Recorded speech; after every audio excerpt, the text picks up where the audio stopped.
33 Karimata, Kebanggaan Madura, mempersembahkan serial Sandiwara Radio, Sabda Pandita Ratu.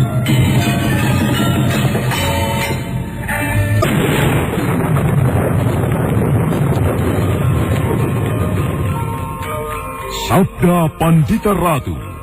Naskah ditulis oleh Pondra Swastilangit, diolah oleh Agung Bahrodi, didukung oleh artis-artis terkemuka Ferry Fadli, Ali Ermawati, M. Abud, Ivone Rose, dan lain-lain.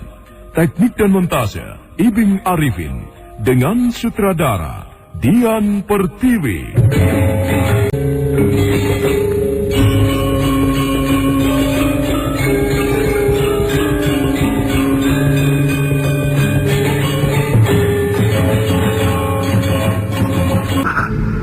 Anak muda itu membutuhkan 3 ekor kuda. Siapa saja di antara kita yang memiliki kuda? Aku sendiri punya seekor. Untuk dipinjam atau bagaimana? Pemuda itu mengatakan kepadaku bermaksud membelinya. Aku tidak keberatan kuda dibeli, tapi yang lain aku tidak tahu, Kiai. Cobalah. Kau hubungi yang lain, ya. Kita harus membantu pemuda itu sebagai ucapan terima kasih kita pada apa yang telah dilakukannya. Nah, jika tidak ada pemuda dan keponakannya itu, maka bencana yang sangat mengerikan akan melanda kita. Ya. Aku mengerti, Kiai. Gejolak yang ditahan terus akan tiba saatnya tumpah dan bahkan meledak. Demikian juga dengan beberapa orang yang berada di pendopo itu. Beberapa orang pemuda semula hanya saling pandang, dan dari tatapan mata mereka tersirat rasa geram. Sesekali mereka melirik pada tubuh berambut putih yang tergeletak. Sudah matikah orang itu? Nampaknya hanya pingsan. Perbuatan orang itu benar-benar keterlaluan. Aku ingin sekali memendamkan ujung tombakku ini ke dadanya. Iya, rasanya aku tidak bisa menerima ulah yang menodai Pepetan. Kau tahu bukan, selama ini aku diam-diam menyenangi Pepetan. Dan enak saja kembang yang selama ini aku kagumi itu dipetiknya. Jadi bagaimana? Aku dengar orang itu masih hidup. Dia hanya pingsan. Kita tebas saja lehernya. Iya, aku sependapat. Kita rampungi saja nyawanya. Aku akan membenamkan tombakku ini sebagai balasan atas perbuatannya membakar rumah Kito Jali, atas perbuatannya melukai Kito Jali dan menodai anak gadisnya, juga atas perbuatannya menodai Nirayung anak Ki Demang. Kita lakukan. Ayo. Mau apa kau ini?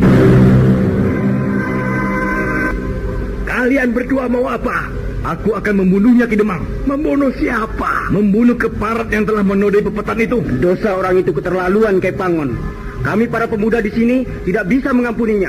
Ia telah menodai anak Kito Jali dengan kejam, melukai bapaknya dan membakar rumahnya. Kemudian ia juga menodai anak Ki Demang.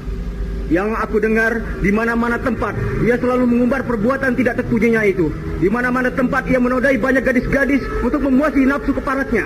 Orang itu harus dibunuh. Kalian berdua tidak berhak melakukan hal itu. Itu menurut Kiai Pangon. Saudara-saudara semuanya, apakah orang itu kita biarkan begitu saja? Kita maafkan apa yang telah diperbuatnya? Bunuh saja. Bunuh orang itu.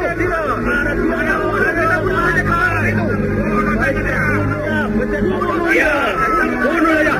Hai saudara-saudara, tenang saudara-saudara. Aku minta kalian semuanya untuk tenang.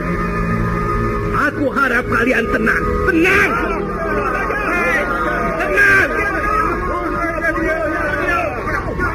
Ya.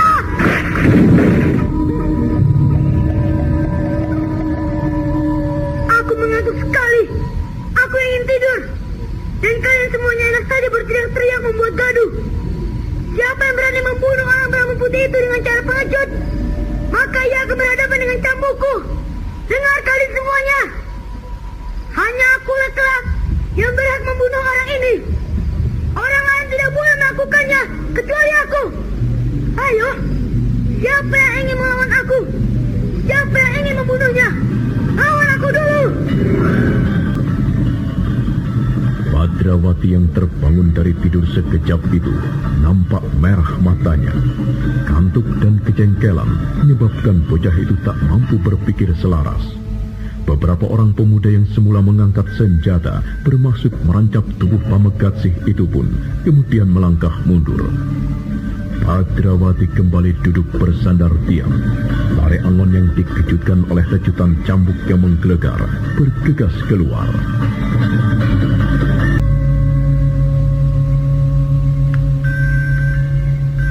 Oh, ada apa, Badrawati? Apa yang telah kau lakukan, Badrawati? Tidak ada apa-apa, Paman. Banyak sekali nyamuk yang mengganggu tidurku. Aku mengejutkan nyamuk itu dengan cambukku. Aku mengantuk sekali. Badrawati, ada apa sebenarnya denganmu? Tidak ada apa-apa. Silakan Paman Lare Angon melanjutkan kembali pekerjaan Paman. Aku akan mencoba untuk tidur, walaupun baru sejenak. Rasa-rasanya apa yang kau lakukan bukan kebiasaanmu, Badrawati. Aku mengantuk sekali, Paman. Aku akan tidur. Anak muda, jangan salahkan keponakanmu itu. Ia tidak bersalah. Ya, justru kamilah yang tidak tahu diri. Kitoh Jali telah siuman, Paman. Lalu? Berhubung Pamegatsi telah dapat ditangkap, rasa-rasanya tidak ada yang perlu ditakutkan lagi. Paman mungkin bisa menyarankan kepada orang-orang ini untuk kembali ke rumah masing-masing. Ya. Kalian mendengar sendiri. Pemetik kembang yang membuat kita semuanya ketakutan telah berhasil ditangkap. Dengan demikian, berarti tidak ada yang perlu membuat kalian gelisah lagi. Kalian boleh kembali ke rumah masing-masing. Mula-mula tidak ada yang bergerak. Namun demikian Kiai Pangun memerintahkan sekali lagi. Maka beberapa orang pun kemudian berdiri. Mangesti dan Sesanti mengusulkan kepada ayahnya agar Kitoh Jali dan Pepatan dibawa pulang ke rumahnya. Berhubung rumah Kitoh Jali yang terbakar, manakala Lare Angon dan Badrawati meninggalkan pendopo itu pula dengan membawa tubuh Pamegatsi, maka yang tinggal di pendopo itu hanya beberapa orang. Mereka sibuk mengagumi apa yang dilakukan Badrawati. Bekas ayunan cambuk itu telah membelah tanah hingga merekah.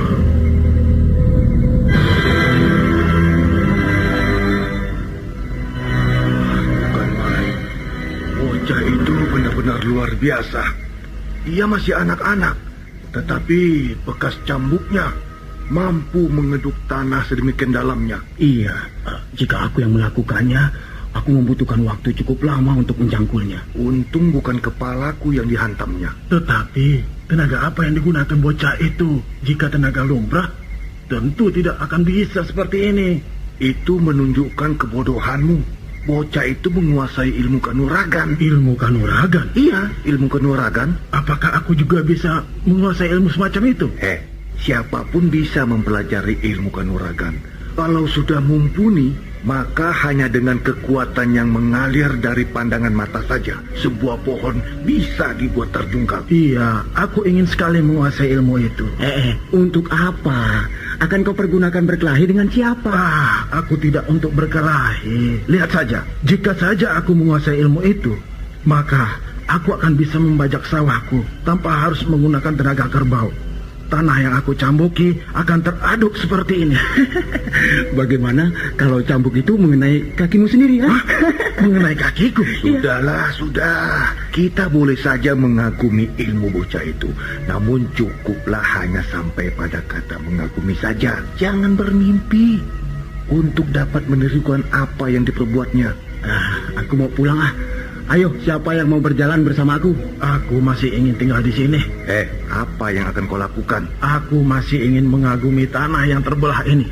Kalau aku tidak melihat dengan mata dan kepalaku sendiri, aku sulit mempercayai betapa sebuah cambuk yang diayunkan sanggup membelah bumi. Oh, Joko Banyu, benar Ki Demang. Kau sedang melakukan apa? Aku sedang mencari kuda Ki Demang. Maksudku, ada orang yang membutuhkan kuda, Ki Demang. Ada apa? Hah? Bagaimana perkembangan di sana? Pemetik kembang itu telah berhasil ditangkap. Lalu, siapa yang berhasil menangkap? Bukan penduduk kita, Ki Demang. Akan tetapi seorang pemuda dan seorang keponakannya. Keduanya menguasai ilmu kanuragan. Kedua orang itulah yang membutuhkan kuda untuk membawa tawanannya menuju ke Nusa Kambangan. Jadi, di mana pemetik kembang itu sekarang? Sekarang dia berada di rumah Kiai Pangon. Pemuda dan keponakannya itu? Iya, saat ini juga berada di rumah Ki Pangon. Mereka menunggu kuda yang sedang mereka butuhkan. Dipinjam? Dibeli, Ki Demang. Ambil saja kudaku, dua-duanya. Berikan kepada pemuda yang telah membantu Kademangan ini. Tidak usah dibeli. Ki Demang memberikan? Iya, dan aku ingin bertemu dengan mereka. Aku juga ingin melihat seperti apa wajah orang yang telah menjamah anakku itu. Jika Ki Demang telah berhadapan dengan pemetik kembang itu, apakah yang akan Ki Demang lakukan? Aku sudah merasa puas jika aku dapat meludahinya. Kalau begitu, mari Ki Demang. Dalam pada itu, di rumah Kiai Pangon terasa hening. Di dalam sebuah bilik, Pepetan menunggui ayahnya menahan sakit dan pingsan kembali. Lare Angon sibuk melayani Kiai Pangon, Ki Gumpang, dan Ki Taur Pawasan berbicara. Meski samar, Lare Angon menceritakan apa sebenarnya yang terjadi. Badrawati hanya duduk-duduk di sebuah dingklik di halaman. Hati bocah itu masih tetap gelisah, seolah ada sesuatu yang mencemaskan hatinya.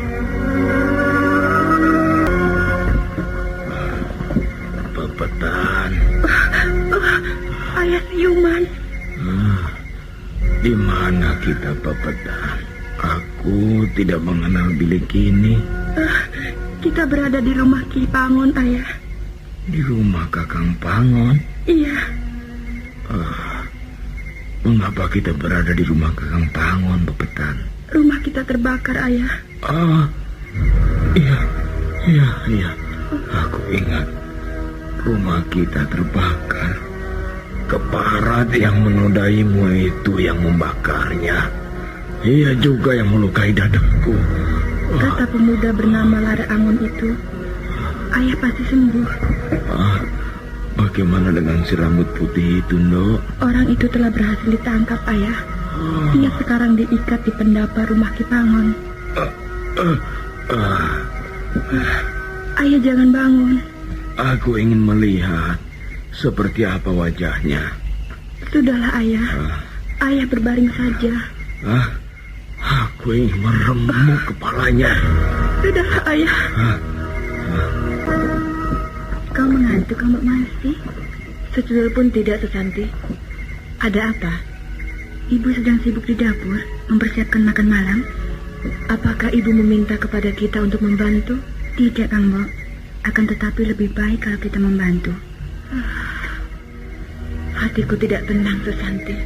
Sama. Aku juga merasa begitu. Dari kemarin hingga sekarang rasanya gelisah terus. Orang itu sudah tertangkap. Akan tetapi rasanya bagaimana? Di dalam benakku sudah terlanjur melekat rasa cemas dan takut, Kang Mbok. Kau tahu siapa lelaki yang luar biasa itu, Susanti? Yang bocah atau pamannya? Yang berhasil menangkap pemetik kembang itu, bocah itu, bukan pamannya. Akan tetapi pamannya juga luar biasa, Susanti. Yang aku dengar, ayah tadi menyebut namanya Lare Angon. Dan bocah itu, Badrawati. Yang bocah itu, walau masih bocah akan tetapi beranggasan. Aku malah senang dengan sifat bocah itu. Jujur dan tidak bertele-tele. Kalau ketela dan pisang goreng minyak kelentik ini sudah matang, aku akan menyuguhkan. Biar aku saja. Kang Mbok jatuh hati ya pada yang bernama Lare Angon itu. Aku lebih tua darimu. Iya, aku mengerti. Badrawati terus mondar-mandir di halaman rumah Kiai Pangon.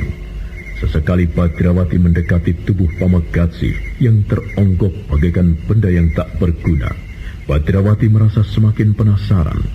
Badrawati yakin jika Pamegatsi belum mati, meski tidak ada detak jantung dan tarikan napasnya. Perhatian Badrawati dipecahkan oleh hadirnya Ki Demang dan Jogo Banyu yang masing-masing menuntun seekor kuda. Badrawati hanya memperhatikan kedatangan Ki Demang itu dari kejauhan.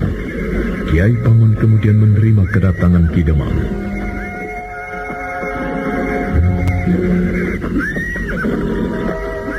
Oh, ternyata Ki Demang yang datang. Benar, Kiai. Mana dia? Dia siapa, Ki Demang? Aku dengar manusia paling tamak di dunia itu sudah ditangkap. Lelaki yang menodai anak gadisku itu berhasil dipekuk. Benarkah? Benar, Ki Demang. Pemuda ini dengan keponakannya yang berhasil menangkap mereka. Mana dia? Itu, Ki Demang. Parat. Ki Demang, apa yang akan kau lakukan? Aku ingin menginjakkan kakiku di kepalanya serta meludahinya. Hanya itu yang akan aku lakukan. Apakah ada yang merasa keberatan?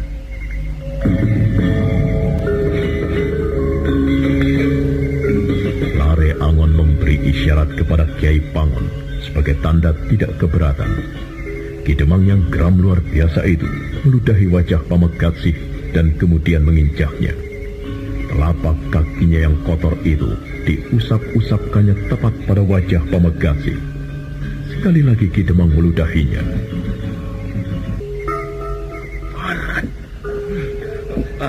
Ki Demang, sudahlah. Mari Ki Demang, aku persilahkan untuk ikut bergabung berbicara dengan kami di dalam. Monggo Ki Demang, monggo.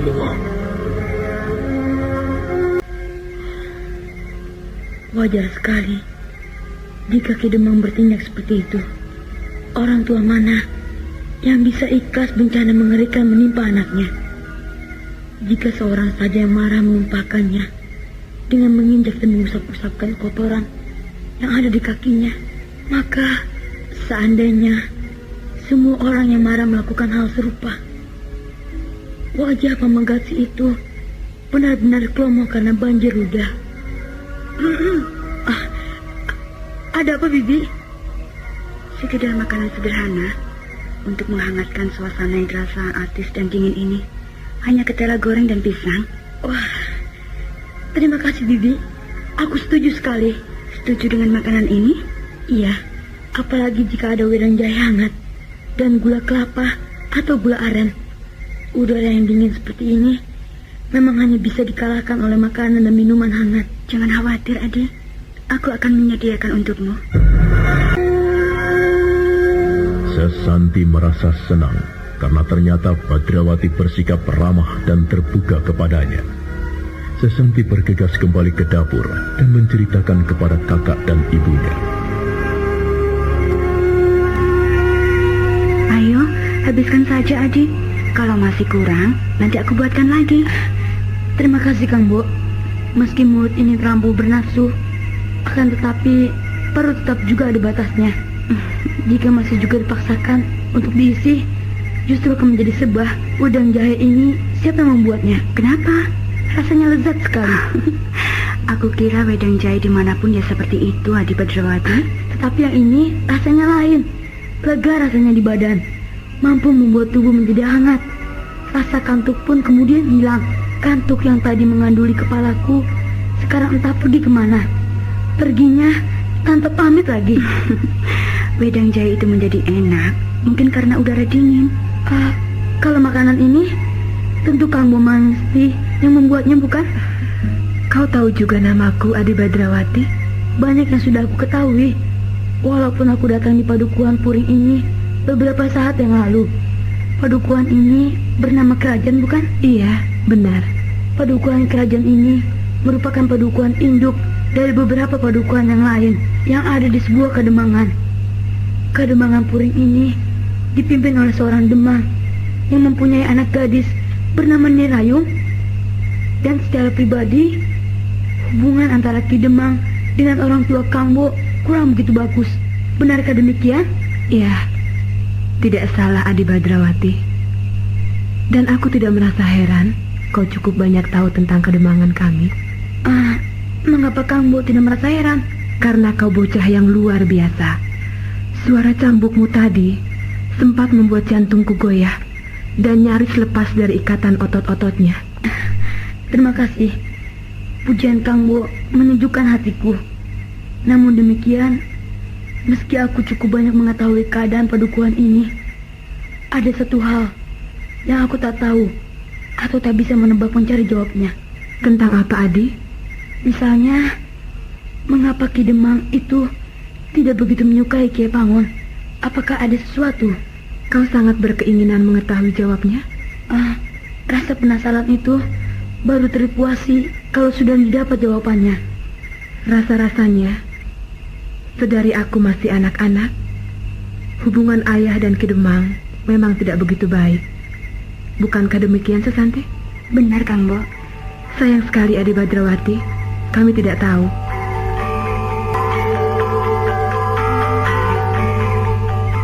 Tidak apa, Kang Bo. Namun yang penting, mulai saat ini, kelihatannya sikap Ki Demang telah berubah. Sebuah peristiwa yang mengejutkan telah menjadi pengalaman yang baik dan mungkin tidak akan pernah dilupakan oleh Ki Demang. Orang tua mana yang bisa menerima anak gadisnya celaka? Bukankah demikian, Kang Bo? Iya, benar Adi Badrawati. Dan aku pikir kami semua merasa berhutang budi kepadamu. Kau masih anak-anak. Umurmu mungkin belum ada 12 hingga 13 tahun. Akan tetapi kau, ayah mengatakan kau sakti mandraguna. Itu terlampau berlebihan, Kang Bo. Benar pamanmukah orang itu, Adi? Orang yang mana? Banyak orang di sana, Kang Bo. Maksudku yang kau panggil dengan sebutan Lare Angon. Iya. Ia memang pamanku, adik dari ibuku yang telah tidak ada. Pamankulah yang selama ini telah menjadi pengganti orang tuaku. Kemana-mana, aku selalu mengikutinya. Kalau aku bersalah, pamanku tentu mengerahiku habis-habisan. Aku lihat pamanmu sebenarnya tidak galak. Kepada orang lain memang tidak galak. Akan tetapi, hanya kepadaku. Kepadaku galaknya bukan main. Kalau penyakitnya yang satu itu sudah kumat, aku benar-benar kewalahan. Tetapi bukankah kau berilmu tinggi? Kau bisa melawan pamanmu? Kau ini bagaimana, Sesanti? Kau mengajari bocah untuk berani kepada pamannya? Bukan itu maksudku, Kang Bo. Karena ia pamanku, maka aku memang harus menurut kepadanya. Pernah pada suatu ketika, aku mencoba melawannya. Namun, pamanku itu menghajarku hingga babak belur. Dengan ilmu kanuragan yang kau miliki, bukankah kau bisa melawannya? Pamanku mempunyai ilmu kanuragan yang jauh melebihi ilmuku. Pamanmuka yang mengajarimu ilmu berkelahi, Badrawati? Benar, ia pamanku. Sekaligus pula ia guruku. Ia masih muda? Iya, pamanku memang masih muda dan tampan. Besok kalau aku sudah dewasa, aku juga akan menjadi pemuda yang tampan. Bahkan lebih tampan dari pamanku. Paman Lare Angon bertubuh kurus seperti orang yang kurang makan. Besok aku tidak. Aku harus berbadan tegap dan gagah. Dan karena itu, besok aku akan disukai gadis-gadis. Kau sudah membayangkan seorang gadis, Badrawati? Paling tidak, aku lebih senang berbicara dengan kamu berdua daripada dengan pamanku itu. Pamanmu sudah berputra berapa, Adi? Anak? Iya. Pamanku belum beristri. Ia tak mempunyai anak. Menilik umurnya, pamanmu itu sudah waktunya beristri. Mengapa ia masih menyendiri? Hatinya terluka. Terluka bagaimana, Adi? Dulu, pamanku itu sudah menjalin hubungan senang, menyenangi dengan seorang janda. Seorang janda? Benar, Bibi. Seorang janda yang cantik dan beranak satu. Seandainya saja Paman Lare Angon itu benar-benar menjadi suaminya, maka paman tak perlu bersusah payah. Paman langsung mempunyai seorang anak. Lalu apa yang menyebabkan hubungan mereka gagal? Karena Paman Lare Angon memergoki janda kekasihnya itu menjalin hubungan dengan orang lain. Pamanku terpukul. Perasaannya retak. Apa nama perasaan retak? Karena hal semacam itu, Kang Bu. Patah hati? Iya, pamanku hatinya pernah patah. Kasihan. Benar. Sebenarnya pamanku itu memang orang yang paling malang di dunia ini. Kasihan memang. Rasa-rasanya tidak ada orang yang bernasib lebih malang dari Paman Lare Angon. Seharusnya ia melupakan peristiwa itu dan kemudian berpikir untuk memulai kembali. Kegagalan tak harus menyebabkan seseorang menjadi putus asa. Bukankah demikian, Badrawati? Itu sebuah nasihat yang sangat berharga, Kang Bo. Aku akan menyampaikan nasihat itu kepada pamanku, Kang Bo. Akan tetapi, akan lebih baik lagi kalau Kang Bo sendiri yang menyampaikan kepadanya. Siapa tahu bagaimana? Siapa tahu pamanku akan tertegun berlama-lama saat memandang Kang Bo. Kau ini, Adik. Perbincangan antara Badrawati, Mangesti dan Sesanti masih terus berlangsung. Sedemikian larutnya mereka berbicara, sehingga tidak tahu bahwa telah terjadi sesuatu pada tubuh Pamekasi, sang pemetik kembang berambut putih yang tergeletak di sebuah sudut. Kehangatan telah mengalir di tubuh yang semula sudah tak bernapas itu.